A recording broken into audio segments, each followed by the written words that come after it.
What's going on, everybody? Mr. Matty Moses here, and I brought my buddy Nite Runner. What's up? From the track that we did together alone.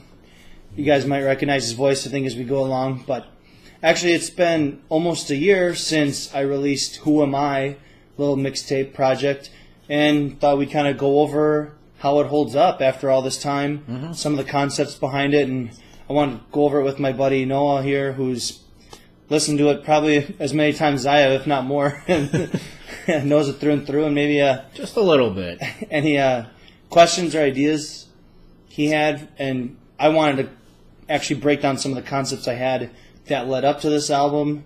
We'd just basically be playing the album and going through it. Sounds good.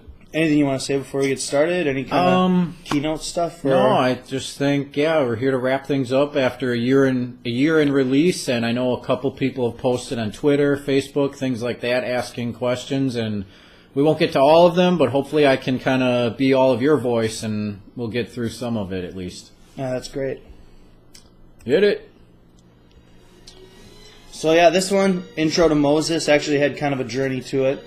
Okay. This one came from, I wasn't even really rapping about conspiracy stuff for a little bit. I was kind of just trying to write a song about myself, and I actually had an entirely different beat picked out, and was going over that, and was breaking down like all the different bands that I like. Started getting deeper into the rabbit hole as far as conspiracies go, and just it morphed into this. I ended up picking out an entirely different beat because I wanted it to be a shorter, tight-knit introduction to the conspiracy world, so to speak. Like, there isn't anything too elaborate on this one. Yeah, but I think you get right down to it instantly. The whole tone, the whole theme of the album comes out right away. Like you say, duped, downright deceived. That kind of sets you up for what you're in store for. So, on that note, intro kind of ends and we lead into the next song, pretty much. Yeah. So. Yeah, I was actually one of the I really like the way that Shaq quote hits, because that one is like, there's 3 ways you manipulate the mind. I think that like summed it up too. Okay. That one like really resonated with me. Now this one's called Conspiracy Beginnings.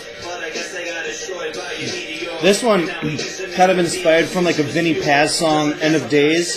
Oh yeah. I was getting really into that, and he kind of just covers all these different conspiracies and all this other stuff going on in the world that he sees, kind of brings up or questions, and that's kind of what I really wanted to capture in this song. Just touch on each different thing, kind of getting people to question it more than anything, and not really say what is about what, but kind of being like, why did they, the government paid out Martin Luther King's family, and after his assassination, things like that. So, I guess the question a lot of people have had was, you definitely drew some inspiration from other, whether it's conspiracy theorists, or even other artists too. Sure.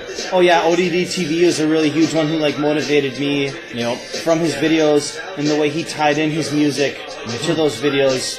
It really made me feel like, not that he was doing it, I could do it, but it inspired me to write about something of substance, maybe approach it a little bit differently, and then basically coming across some of Vinnie Paz's stuff.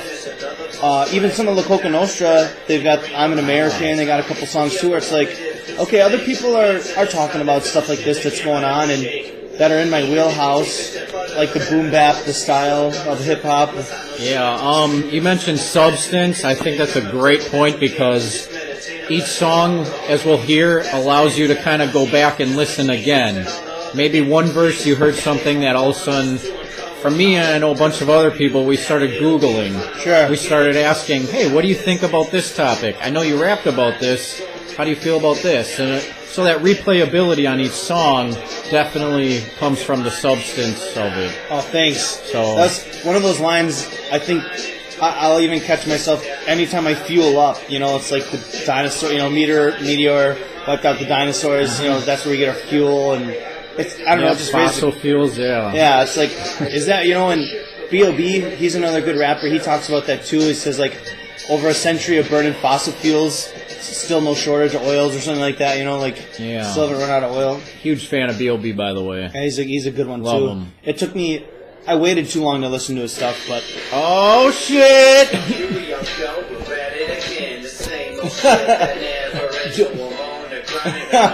This was one of those songs, man. It's not even conspiratorial on its surface as much as just the grind. I want to say, is conspiratorial even a word? I don't know. I don't know, but it sounded good. Google Continue. It. Google the piss. Fucking Google it.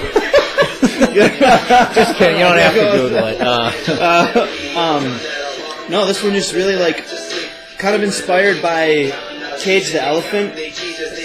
I don't know too much, but what's that song? Google it quick. We're Googling this song. It's shout out to Leela Moore, by the way. Yeah, that's my sister on there. And she was actually on. She's on this one, same old shit, and then just been working with her on the older stuff from Act 1. So yeah, and that was cool to hear Leela, because obviously I grew up with Matt and his sister, and all we would do is play video games and listen to music and movies. So that was cool to hear her on a song, incorporate her. Yeah. And I will say quickly, the chorus, when Matt first played this song for me, I got it stuck in my head the whole weekend. I remember texting him, I went grocery shopping, and all I kept saying to myself was saying, old shit again, as I'm going down aisle 4 or 5, whatever it was. Out to my car, I'm like, oh my gosh, that's stuck in my head. Like, nice job. Thanks, man. Like, this one totally could have been a single. Thanks. On the radio, I mean. Oh, sure. No, this one, like, I actually had that part too before that little breakdown of my sister kind of just harmonizing. Mm-hmm. I had like lyrics written for that. I was like, you know what? It's too much. Let it breathe a little bit. Okay. Make it more dramatic. Yeah. But yeah, and Ain't No Rest for the Wicked. I think that's the song by Cage the Elephant I was thinking of. Ain't No Rest for the that one kind of okay. Yeah. But this get your merchandise. Man on the Moon. This is my personal favorite. I gotta give a shout out because Noah actually made these shirts. He made me this shirt, and then he made that shirt. Man, he was rocking it. I came over one day, so that really meant a lot to me too. You know, we've been best for buds sure. Forever, so it's really appreciate the support. But I know I'm gonna miss the entire song. But no, that's all right. This is the one that inspired the album. This is another song inspired by Vinnie Paz's End of Days. And I actually made like a video for it and had it uploaded to my YouTube channel for like maybe a couple weeks, and it sat at like 8 views. And I was gonna say, I don't remember that one. I'm sorry, I don't remember. No. And I was like kind of embarrassed of it, and like it wasn't bad. Like I had some moon footage, and like it was me in the basement with the cell phone, just being like, "You believe?" I had the That's awesome. What it was like the London cabbie hat. Like the Leela, my sister got that for me. She went to London, so it's like from London, and like cool. You know, I thought it was slick as shit wearing that, like wrapping into my phone. That's awesome. It felt so cheesy watching the video because if you're recording vertically, you know, just the rest is blacked out. Yeah. So like I didn't like the production quality either, but this is another one. But yeah, this is my personal favorite. I don't know why. Just the beat, putting Man on the Moon. I don't know. There's just so much there to it because it's something people still talk about to this day. It's still a questionable topic. That's a good point. Yeah, like, and I think one of the biggest conspiracy theories out there, besides who shot JFK, is the landing on the moon. Yeah, it's around that time, right? It's like as it has more time to breathe and ferment, those conspiracies, like you start looking at mob ties or all these different things, like it just. And the conspiracy gets bigger and bigger itself. Right, and there's just so much that builds off it more and more. So the lyrics were awesome, the beat was awesome. I thought his artwork here, as the shirt shows, I thought it was just perfect. I don't know. So I thought this song was my favorite one all around. Well done. Thanks, man. Probably the one I've listened to the most now, actually, off this album. This was fun. And this one is actually ended up redoing it. I had done it on my own. Didn't send it out to get produced. Didn't send it out to get mixed and mastered. Like had done it raw in my basement and put it on SoundCloud, and it's still on there like at like 800. You like the original more than the redone? I like this new version that Andrei Paschenko. I'll put a link in the description below. But he just did a killer job bringing it to life. Okay. But now this one, featuring DMO. The Guard. Shout out to him, certainly. You've done a lot of music with him. Yeah. Produced, written, music videos. For sure. This is one where I feel like As far as the featured artists go, it's probably my favorite. Sure. When Deody's part comes on, it just flows naturally, as you'll hear, and it just sets the tone and it sets up kind of the new guard. What was the thought behind the guard? I think it came as the album took a life of its own. They had different ideas. I felt like the guard fell into a particular slot of the top down, like how do we talk about the elite? How do we talk about the powers that be, or whatever you want to call them? You know, kind of just like, you know, some of that concept. Almost, I want to call it like the negative side of same old shit. You know, where same old shit is like upbeat in tone, or maybe not lyrically, but this one is more like the nitty gritty of kind of the same old shit. Like, hey man, I'm really stuck in this job, or the more things change, the more they stay the same. You know, right? And D had a really big part in the hook for that one, and like helping bringing it to life too. He was doing the repeating, like that melodic part, where mine originally was just the drawn out, like mine is when you listen to it, the spaced out parts. And then the girl singing on there, that was just actually part of the beat. That wasn't like just the way the beat came. Yeah, I think just the way he raps here, it just flows so well with the song. Yeah. Definitely a banger. When I'm driving my car and I listen through the album, I make sure I get through this song as well. So it's just that perfect combo of Man on the Moon and then the guard to me. Oh, thanks, man. Yeah. That's nice. Great one on this. Makes me a motherfucking man. So that was D's idea. He brought that to the more things the same, the more the things change. He wanted to bring that, and then I come in and want to stay the same. Right. Just mine was more drawn out, and I was just gonna let the girl, let those female vocals kind of come through. And so it would have been. I think what D added brings it to life, adds depth. And then I needed an Everlast quote in there. Obviously. Quick note, I like that he actually cursed in it. There's not a lot of cursing throughout this whole album. I can probably even remember maybe a handful of times, if even that. Sure. But I think it gets a point across when he emphasizes the fucking man part. Yeah. Instead of what makes me an effing man or something like that. Right. Then it kind of takes away from like the nitty gritty you said. Sure. So in this case, I loved actually that he cursed in it. Yeah, that one. Yeah, it's like an exclamation point, right? Right. Definitely. Oh man. Oh this shit. One, Yes. This song in itself has like so much around it. I was gonna release it as 7 songs. The album was sitting at 7 songs, and I just been in a lot of like flat Earth chat rooms, like Infinite Plane Society. I wrote some of the notes too. Delano was coming out. He's like a popular YouTuber, and he was coming out with some flat Earth stuff with that attitude, basically of like get over it, or like just kind of being cocky, like it was just like it was a breath of fresh air for a lot of us who've been kind of talking about it for like almost a year now. Yeah, and I think. Yeah.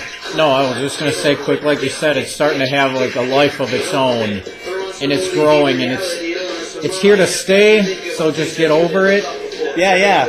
Like it doesn't need to be a big deal if you don't make it a big deal, right? Because people say, well, it doesn't matter about the shape. It's like, it doesn't have to, hey, like, get over it, like, whatever. It's, like, hey, whatever. Like, we can...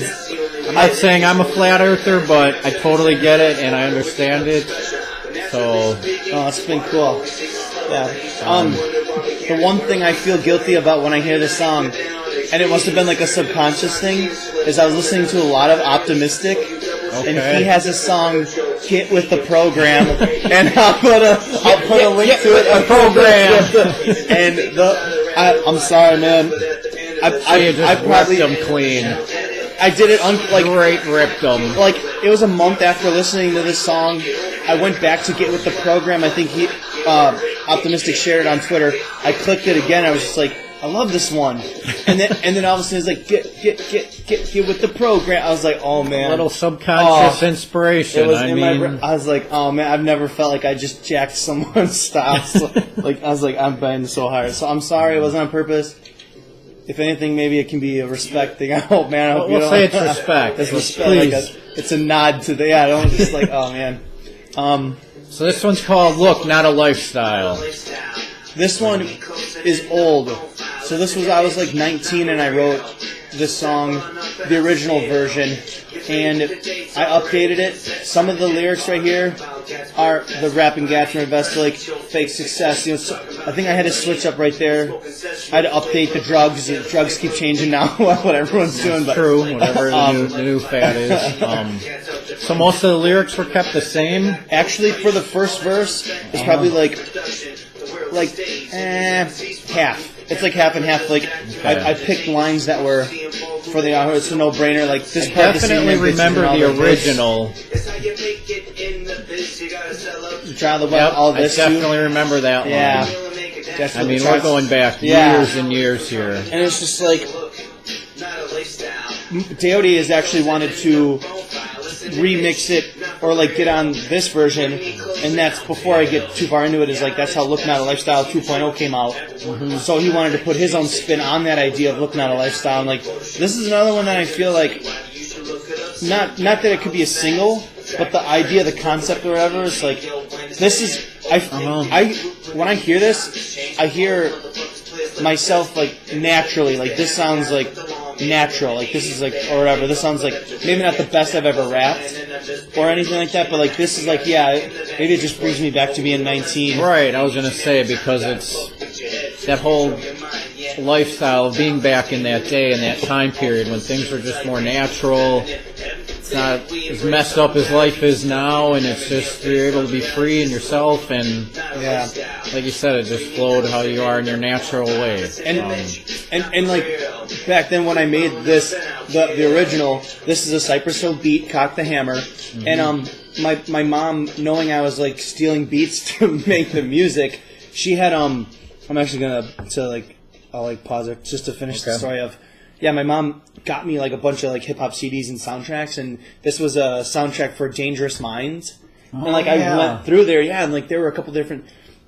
I'm almost positive I took like a couple of those songs, and well, hip hop in the '90s obviously had a huge influence on me. Whether you hear it from my style or you know me, big time. I mean, people are gonna figure out House of Pain, Cypress Hill, all those ones, and but. So that's why it was almost like a nod to them, like using this beat still, like knowingly stealing this beat, even though I could pick something new. It was nice to like go through it, nod to them. I would have to like loop those like same like 15, 20 seconds, whatever I could steal that had no rapping on it, and loop it over and over again. But yeah, that was pretty much My mom has always been supportive. Parents have always been supportive. Shout out to moms. Yeah, Mrs. Moore. What up? I hope she never sees this. Oh no. But yeah, I guess that was really it, kind of just getting across that. And that's why I still stole the beat as like to completely that nod and the message still holds true as it did back when he was 19. So yeah, that second verse was entirely new for this album. That was the only part that I like completely redid. I think like maybe the first line is the same or whatever like that, but you were able to take that from your time back then and bring it into fruition now and finally release something of it. Yeah, dust it off. So it still came to fruition. Yeah. And now we're on the last song, Look Not a Lifestyle 2.0. And this one was S&D. Yep. This was his little brainchild. He had been talking about doing this song. This is before I was doing any conspiracy stuff. Before this was kind of like Act 1. Like this was in like the back burner while we were recording Act 1. Like that idea of like Look Not a Lifestyle and giving it a whole new life of its own. The beat sounds like almost, I don't want to say electronic, but like what would you say? It does sound like a 2.0 to me. It sounds like... Yeah, definitely like almost like a Linkin Park remix, so to speak. Yeah. If anyone has Reanimation, that album, sure, it kind of reminds me of that, just kind of playing around with sounds, just to make it sound more... Well, yeah. How would you describe it? Like not electronic, it is but like the almost like digital, like that buzzing that is right. And then the effect Deody added to his voice, like ingrains that of like 2.0, the future, robots. Yeah, things like I was gonna say some like robotic version of. Yeah, like, I get what you're saying. We just can't come up with the word to describe it. But I thought he did a good job being lyrical and also still like telling a story of what it was like for him growing up, like the Sure. fake chains, fake cars, Yep. what he was showing, and then talking about like Chuck D, Public Enemy, and Yeah. they've influenced me as well too, like someone that was like that fight the power, stand up. It wasn't phony, it was more relatable. It was Yeah. they were rapping about life basically, whether it's Right. doesn't even have to be conspiratorial. Yeah, so you got to incorporate your life, you incorporated Deoti's life, Yeah. and I'm sure a lot of people can relate. People that listen to you now maybe were our age, and then maybe a little bit earlier than us with his age group. It's Sure. not too far off, but again, music changes so quickly. Right. I mean, you listen to music 3 years ago, 4 years ago, Yeah. still totally different than what it is now. Imagine now the 90s if you go back and listen to the artists that you just mentioned. Right. But the message still rings true in some of the songs, and you're able to incorporate it now into your work. Totally. So, Totally. are you satisfied with the way you closed out the album? Yeah, I think looking at the order of it too, I did have to shuffle a couple things around because like I needed that intro to Moses, Conspiracy Beginnings, because like I kind of wanted Same Old Shit to be the second song. Okay. And I'm like, to keep a conspiracy theme at least, like I need to come out swinging with my own. Yeah. Like another like the intro touching on some conspiracies, the idea of Red Blue Pill, and then Conspiracy Beginnings are like hitting each topic, and then Same Old Shit kind of comes in like out of nowhere to like if you're kind of unsure about like why is he rapping about dinosaurs and JFK, then it's like boom, Same Old Shit, it like will pull you back in like okay, yeah, cool, all right, boom, boom, you know, Right. and then it's like Man on the Moon, it's like wait, if you know. Yeah, I get it. It was that little break in there, but not right away, because like you said, intro to talking about conspiracies, and all of a sudden he goes away from that, and it's like, wait, I thought this was an album about that. Right. But good to have that in the middle there. It was the third song, so I felt they played great. Yeah. Yeah, like, but like, to answer your question, yeah, this one almost ends it perfectly to have the Look Now Lifestyles bundled up together, because I even thought about splitting them up. Get Over It was going to be, it was going to go Look Now Lifestyle, Get Over It, and then 2.0, and I had to flip it, like, No, just, but I think just the way that things are ending right now, as you can hear, listen to the music and the tone, I think this is how I would have ended it. If I had to choose Sure. from this list of songs, sure. that's how I would have done it. The 2.0 final remix. It closes things out. Yeah. I like it. Deody Let It Breathe. Like, Right, it keeps yep. going, so like, it's perfect. Because, you know, at first, the Get Over It was the last song, so it was like, I was going to tack it on the end, and it was like, and I didn't want to call it, like, Flat Earth or anything. I just, and that one's supposed to be like a hidden, like you're listening to it, like Get Over It, like Get Over What, kind of, even if you're looking at the track list. But I think it kind of snuck in there. Yeah, it's not real, man. I think that's like, almost ties in with the Who Am I, the concept of like, I've used it to who am I to say anything about other people, or who am I to say, you know, this, that, the other thing. And I think the way it ended there, like the last 30 seconds as the music's just playing, it does allow you to breathe, it allows you to think. And for me anyway, I started to pick up on, what did I just listen to? What did I just hear? Suddenly it made me want to start it over again. Oh, sure. So when I listen to the album, I don't listen to it just once and then stop. I'll listen to it actually a couple times. That's so cool. Because maybe one song had something I didn't hear or wanted to hear again. And like I said, I've Googled a bunch of stuff that you've rapped about, you sang about, and some I just went like, I want to fucking party again. I want to hear Same Old Shit one more time. Yeah, sure. So for me, that's how it set it up for me at the end. That's really cool, because I've had people message me about Same Old Shit, you know, like, just even an old post. I haven't reposted it. They'll go back and comment, you know, hey, this gets stuck in my head every now and then, and that one's got a music video that's in limbo. Might just redo it or whatever, but yeah, it's tough, you know, like, yeah, just so many different ideas, and actually follow through and come up with the content for people, but Yeah, but that's just the creative process. You're always going to want to add something, change something, but you put it out there. It's been a year time now. yeah, that's crazy. I'm still listening to it. I know a lot of other people are still listening to it. Yeah, which I appreciate.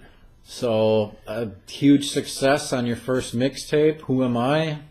Thanks, man. Yeah, you talk Nicely about done. changing things too, and you're being critical of yourself So as I'm hearing it over and over again too, like even the line is where I ask about, oh, you think nukes are fake, or answer this, how they film the shit and the camera don't shake, is like shake. Should I say, you know, ask yourself why the camera doesn't break? You know, like as like time's gone, it's like I should have said this. Yeah. Like, oh, the camera doesn't So shake much because more. Yeah, you could have played on. Right, like what would make it to the next level to get someone to ask a real question instead of just like, oh well, yeah, it doesn't shake because, you know. So it's like you questioning yourself, and but yeah, a year later, it feels really good, man. Thanks for listening to this with me. I appreciate your input. Absolutely.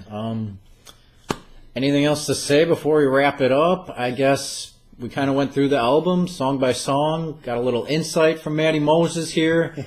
I hope you guys enjoyed it. Certainly, it's been a year now. Go back again, listen to it over and over, and I'll let you close it out. No, yeah, I appreciate you listening to it as much, man. No problem. That's awesome. You've been an awesome friend, and just I appreciate your feedback too, as you know, a fan or, you know, someone who enjoys music in general, to listen to this and appreciate it, and hip hop or music all the way around, and that means a lot to me too. That if can still listen to it, nothing's too outdated. So yeah, thanks for watching. Also, thanks to your fans. Thanks to all the people that post, retweet. All the influencers that you've had. So oh yeah, definitely. Like yeah, ODD, you know, optimistic. Whether I'm stealing your hooks or whatever, so I still feel bad about that. Thanks for producing content so he can. yeah, it's just so much easier. And like Vinny Paz, those guys, and you know, just keep coming with stuff for me to copy, guys. And I'll just, who is Vinny Paz? Vinny Paz. Who am I? Who am I? Pistol Pazzy. No. All right. Yeah. Thanks again, everybody, and have a good one. Peace.